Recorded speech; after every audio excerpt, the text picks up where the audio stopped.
The Alamo etched into history as a beacon of bravery, sacrifice, and liberty.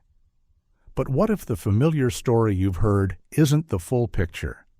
Beneath the dusty legends of valor lies a twisted maze of secrets, forbidden deals, disastrous choices, and peculiar mysteries long hidden in time.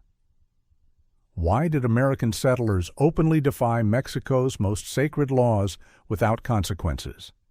How did a single cannon ignite a revolution? And why did a group of outmatched defenders under a sickly commander choose death over surrender? Tonight, we uncover 8 baffling truths that challenge the traditional tale of the Alamo. From sacred grounds turned into deadly traps, to alcohol-fueled conflicts that led to disaster. This is the lesser-known chronicle of the battle that altered history. Buckle up. By the end of this journey, you'll question every assumption you've ever made. Before diving in, don't forget to like and subscribe to our channel to help grow this community.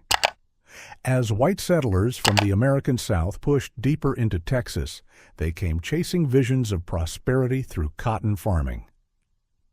Mexico's cotton trade was thriving, and many hoped to cash in on the opportunity. However, Mexican authorities imposed 2 main conditions for newcomers to settle on their land. First, they had to convert to Catholicism. Second, they were required to register as official citizens of Mexico. Despite agreeing initially, many settlers disregarded these conditions once settled, creating friction with the Mexican government early on. Tensions deepened as the settlers brought enslaved people, even though Mexico had officially banned slavery in 1829. As they continued ignoring Mexican laws, keeping slaves, and expanding past granted borders, the country was undergoing political changes of its own. Mexico originally adopted a decentralized system like the U.S., but economic crises and chaos led conservative leaders to shift toward centralized control. This brought stricter policies on tariffs, immigration, and the enforcement of anti-slavery laws. For settlers living in Mexican Texas, especially near the frontier, this shift marked the beginning of serious troubles. Many of them lived on Mexican land illegally and relied on slave labor.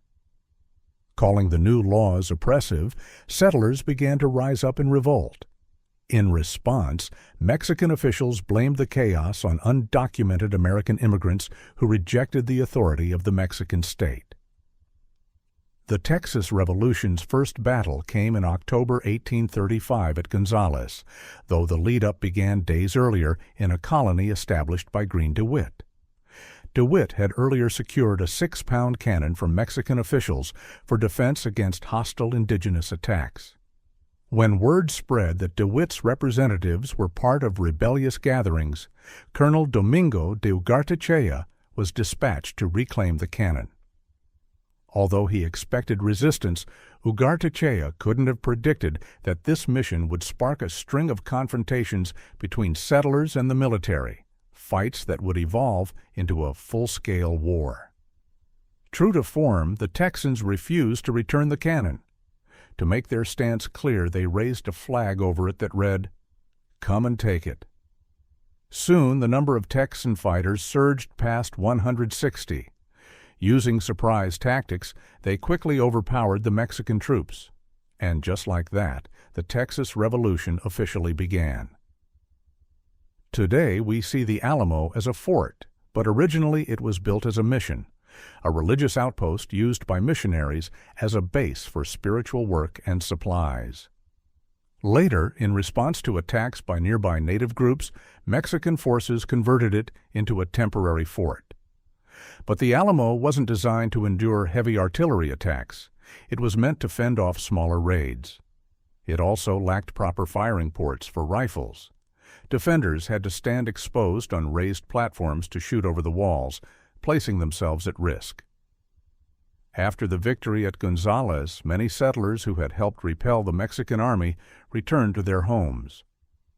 Unprepared for a long war and facing severe shortages, their withdrawal shrank the Texan garrison to fewer than 200 men. This was far below the force needed to hold such a large compound. In December 1835, General Sam Houston, head of the Texan Army, assigned James Neal to command the Alamo.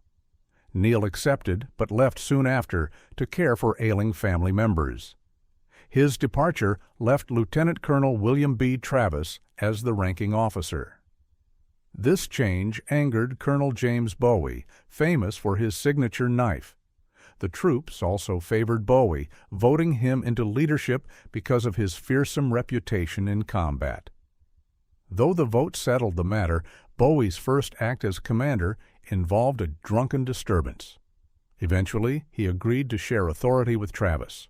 Meanwhile, Mexican President Santa Anna's fury grew as the revolt dragged on. He saw the settlers not as heroes, but as unlawful invaders who disrespected Mexico's culture, ignored its laws, and now wanted to steal its land. Unsurprisingly, he offered an ultimatum: surrender or be destroyed. The Texans refused, prompting Santa Anna to label them traitors and declare that no mercy would be given. He even wrote to U.S. President Andrew Jackson, declaring his intent. But the message never gained traction, and Jackson failed to warn American volunteers that capture would mean execution. Commanders at the Alamo understood their desperate circumstances. They knew they were low on supplies and soldiers, and that Mexican forces were closing in. Colonel Neal sent an urgent plea to Sam Houston asking for reinforcements. Houston, believing help was impossible, denied the request. Instead, he ordered Colonel Bowie to dismantle the Alamo's defenses and withdraw its cannons. But once at the site, Bowie discovered they lacked livestock to move the artillery. Seeing the Alamo's strategic potential, he appealed directly to the Texan Provisional Government for aid. His request went unanswered. The government, in disarray, couldn't offer assistance. Even if they had responded, it may have been too late. Bowie and Travis severely underestimated how soon Santa Anna would attack. On February 23, 1836, the Mexican army laid siege to the Alamo. Warnings about the army's approach had sent residents fleeing from nearby Bexar.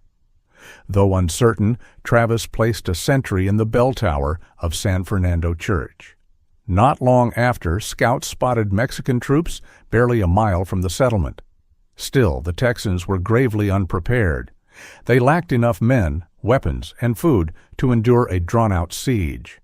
When Santa Anna arrived in San Antonio with 1,500 soldiers, the Alamo's defenders numbered only 188. To make matters worse, many were not trained fighters. Despite this, when Santa Anna raised a red flag indicating that no prisoners would be taken, the Texans refused to back down. Travis responded with a cannon blast aimed at the enemy. Bowie, thinking this rash, sent someone to negotiate. Frustrated, Travis sent his own envoy. The Mexican officers told both that surrender had to be unconditional. After hearing this, Bowie and Travis set aside their differences and jointly fired another shot in defiance. Though Bowie was the more experienced commander, he was struck down by illness early in the siege. Doctors, including the Alamo's own physician, couldn't determine what was wrong. Bowie was occasionally wheeled out before the men to inspire them, but historians believe the sight of their champion bedridden may have done more harm than good. For the untrained and already demoralized defenders, seeing Bowie so weakened was a blow.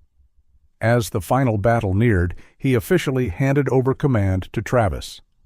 He died during the siege, along with every other Texan fighter, though his relatives survived. The siege came to its brutal conclusion on March 6, 1836. It lasted 13 days, ending with the deaths of all 188 Texan combatants. Only non-combatants, mostly women and children, were spared. Despite their defeat, it's believed they inflicted nearly 600 casualties on the Mexican army.